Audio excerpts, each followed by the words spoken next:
First time doing this with the robe on. I don't know. Kind of feels a bit empowering. Late night. But still, let's just get on with the topic of this video. So let's get it started.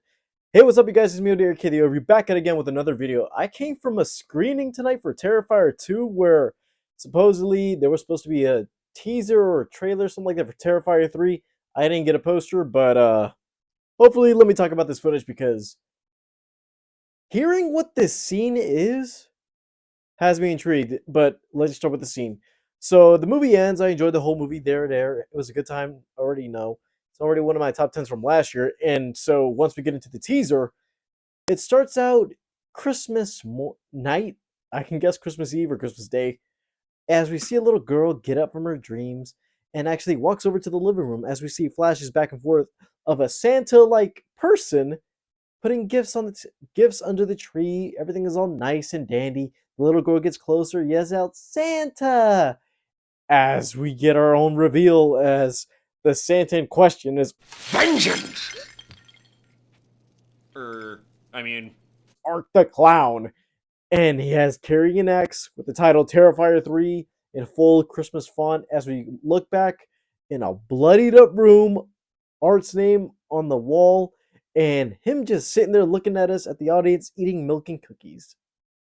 What I can get from that is a week ago I saw that they were putting posters out for Terrifier 3. I didn't know I didn't look at the poster until I had to look at the footage. I'm like, is this a Christmas movie? And I didn't get a poster because they ran out. I don't know how. Or my theater just didn't get any. So I looked at the poster and I'm like, oh, so it's a Christmas movie because you see Art the Clown with the Santa-like structure around his neck, face off. So I'm like, okay, I guess this tells me the indication that the marketing campaign has started and we're gonna get Terrifier 3 sometime next year, or we're gonna get a big tease of it around Christmas like before. Because I remember around Terrifier 1, a friend of mine, she showed me the movie and I didn't see too much of it at first. I'm like, okay, it's a slow pace. Oh my god, these kills are so crazy. And then I was like, okay, so they got to make a second one. And I watched Terrifier 2. I didn't get to watch it in theaters, but oh my god, the carnage, oh, the lore extending from the first movie with an actual plot. I'm like, okay, now I'm excited for the third one. But the fact that it's in Christmas and this is a common theme I'm seeing around horror movies is kind of funny because Terrifier 3 is the one of the only like mainlined, mainstreamed, not a mainstream, but I could say more independent movie that associated with horror where everybody loves it and is taking place on Christmas.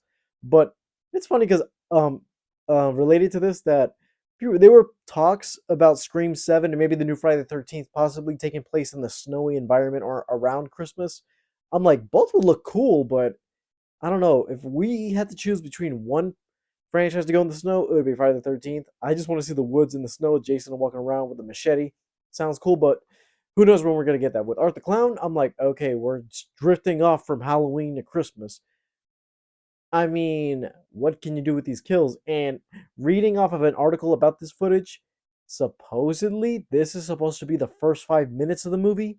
And from what I can tell, he said this is going to be a very, very controversial scene. I pitched it to the studios. They didn't want it, so I guess he kills that kid. And mainly enough, I wouldn't blame him because there is a rule within Hollywood where you cannot kill children in horror movies or in regular movies in general.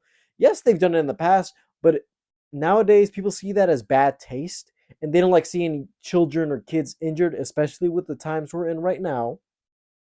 Counting that there's a lot of school related things. There's warnings on even adult shows about stuff like that. If they do an attack on a school or attack on children, they put a warning before the episode, like the finale of Gen V, which separate video.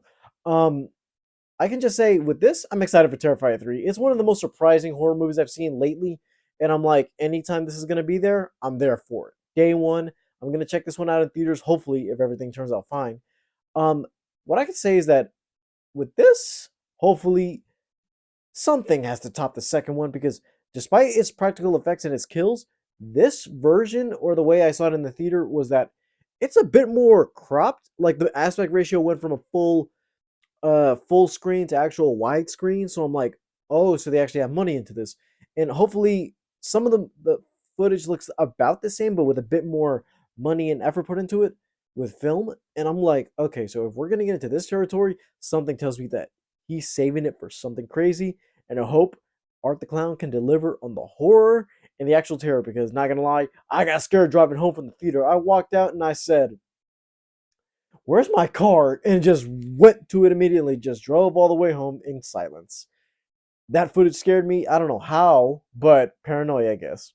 All right, guys, that's all for today. See you guys in the next video. Leave a like, subscribe if you haven't already. If you wanted me to talk about Terrifier 1 or 2 later on in life, let me know down in the comments below. All my socials are down in the description. And I'll see you guys next time. Bye, guys.